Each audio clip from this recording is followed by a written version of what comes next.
唱了。我没记错的话，当中清楚应该是学过的吧？对。对吧？在学，对。对，学过，然后把索隆旺姆的这种跳跃的那种，像吹笛子一样的这种嗓子，这种唱法，也确实表现出了一点点啊，也把他的那种个性、那种味道弄出来一点。我觉得吧，而且你把这首歌唱得很轻松啊，整个声音很开，嗓子很开，只是你的这个麦啊，话筒离你的嘴太近了以后，而这个我们听到在耳机里面有点炸。除了这个，我没什么说的。谢谢。我觉得我直接说，觉得是可以过的。谢谢大新老师。陈小雨老师。过，唱得非常好，唱得非常好。你唱高音的时候，我这个耳机都直接是快那种爆炸的程度了。一般就是高音非常强的女歌手才会有这种感觉。因为你现场唱的时候，肯定我的耳朵里面也是嗡嗡的，这种感觉就是唱得非常好。谢谢老师。嘎宗俊措是很有这个怎么说呢？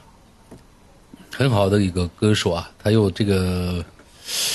怎么说呢？今天真的我还是惊到了，这个特别你唱的特别轻松，而且索诺我们的歌啊，索诺我们的歌是其实很难唱，没有这种味道的话，它是唱不出来的这种韵味。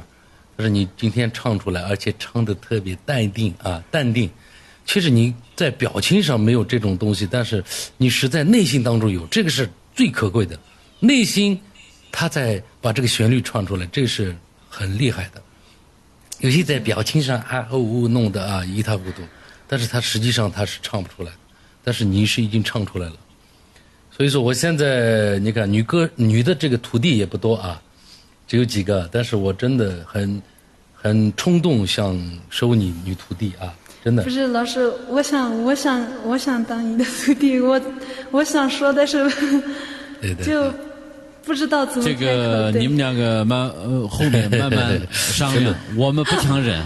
你绝对是一个苗子，而且是你可以成为一个很棒的藏族女歌手，这个是绝对可以。谢谢老师，谢谢。但是我们不会走错路的话不会走错路的话，我觉得绝对是很好的。你的嗓子是特别棒，真的很棒。我目前很多女歌手我基本没有听到这么棒的声音。而且干净透彻，是吧？